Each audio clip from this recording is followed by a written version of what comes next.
what I'm going to try and show here with Revelations 20, okay, Okay. is that I'm going to try to show, the viewer here, the video, when Satan was bound, when he was released, and when is Oh, the millennial reign of Christ.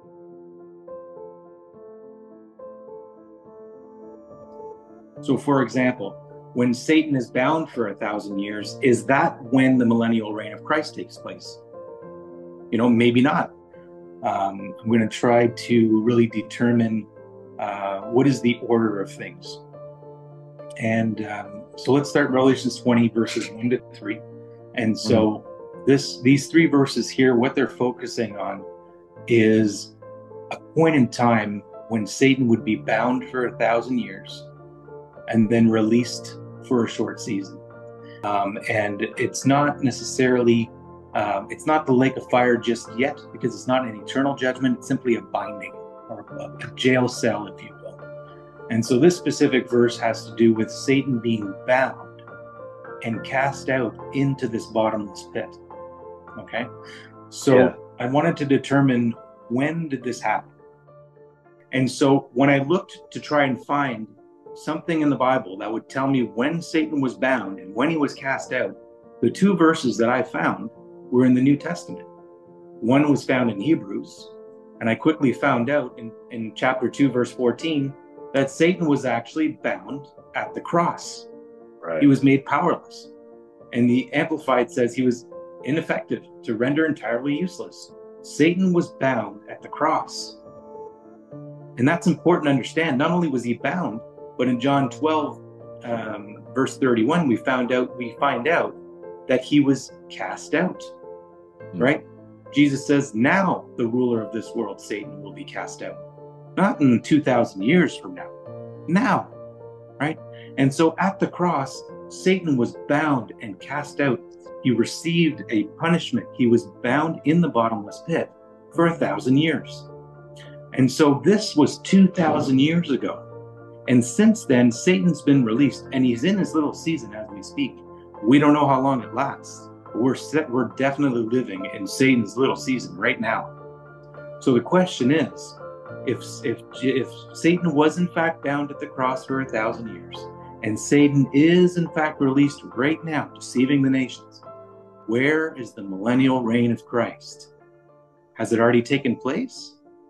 Right? Or is it in the future? So as I scroll down here, okay, in Revelations 20, verses 4 to 6, two things take place before the millennial reign. One is the mark of the beast. The reason for this is because those that rule and reign with Christ during the millennial reign have victory over the mark of the beast. yeah. And so Revelations 13 gives us a little bit more information in regards to this mark of the beast. The first thing that we find out is that the mark of the beast is enforced by the beast and the false prophet, okay? And it's enforced for a period of 42 months, okay? And Satan is the one that gives the authority to the beast, okay, to begin his 42-month reign of terror, if you will, okay? So let Mm, me ask you a question here. If yeah. Satan is bound, can he give the beast authority for 42 months? No, because he's bound. He's bound, which means the millennial reign now, it falls into somewhere into the little season.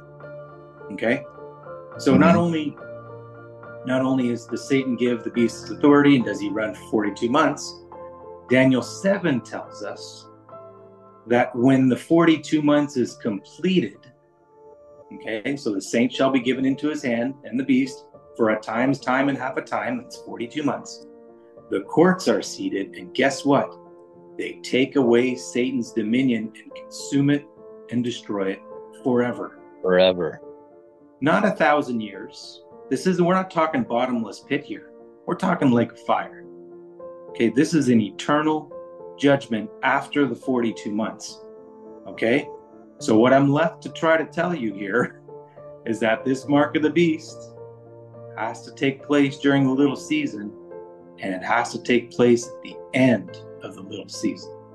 Because when it's over, Satan's dominion is gone forever. Okay? So what does that look like? Well, this is what it looks like. 42 months at the very end of the little season.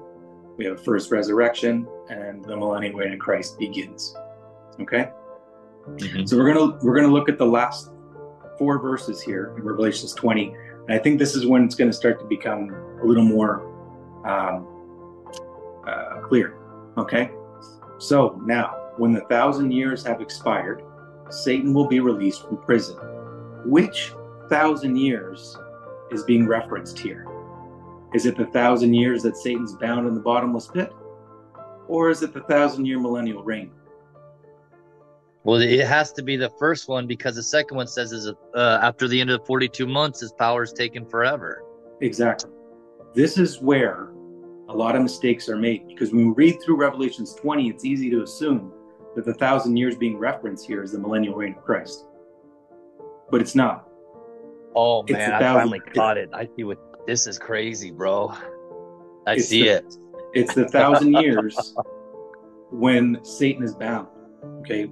Most of the theology today would tell you, oh, Satan's bound here, and he comes back, deceives the world the second time, and then he's defeated again. This verse in Daniel 7 proves to us that when the 42 months of overcoming is completed, Satan's dominion is taken away. Satan is not bound here. He's bound at the cross.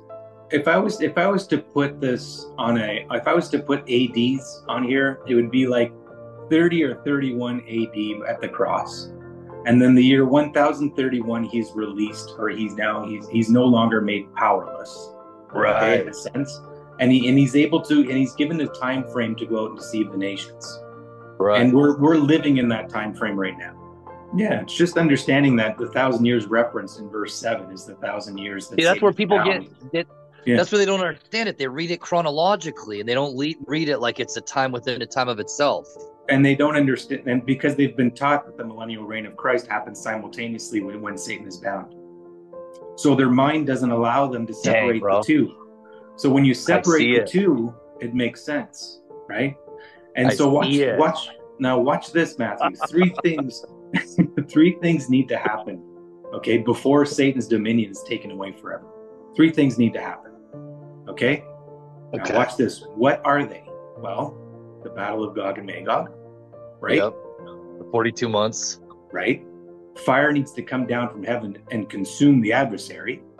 And finally, the last thing that needs to happen before Satan's dominion is taken away, the saints are living in the beloved city. Okay, so this is super interesting. Okay, the saints here, Matthew, are described as those who are as the sand of the sea. Who in the Bible are described as those who are as the sand of the sea? It's Abraham's descendants. Right. Okay, so what this is telling us is that Abraham's descendants need to be living in Jerusalem for this to take place. If Abraham's descendants are not living in Jerusalem, we cannot have the battle of Gog and Magog. It's too soon. Okay? So watch this. Watch this. What happened in 70 AD? Abraham's descendants were dispersed into the nations. What happened in 1948? They returned. They returned. In 1967, they conquered the beloved city. And so for 1900 years, there was no way to have a 42-month reign and a battle of Gog and Magog, because the descendants were not even in the land. And so it's only been since 1967 that we've entered into a time frame where we can say, as end-time believing Christians, that we are in a position to see the battle of Gog and Magog, to live it. Because and look Gog what's and going Magog, on with Russia. Look what's going on with Israel and Lebanon. Look at the state of affairs in the world right now, bro. We're right on the precipice. Exactly. And that's why Jesus said, when you see Jerusalem surrounded by armies, yes, it happened in 70 AD, but it was too soon. Why? Because the gospel of the kingdom must be preached to all the nations. And then the end. Come. So while 70 AD was a fulfillment, it was not the full fulfillment. The gospel had to go out. Abraham's seed needed to go out to all the nations so that they could be regathered in 1948. Okay?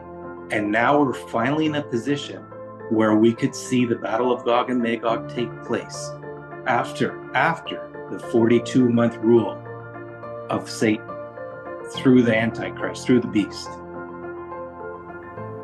Dave, this is incredible.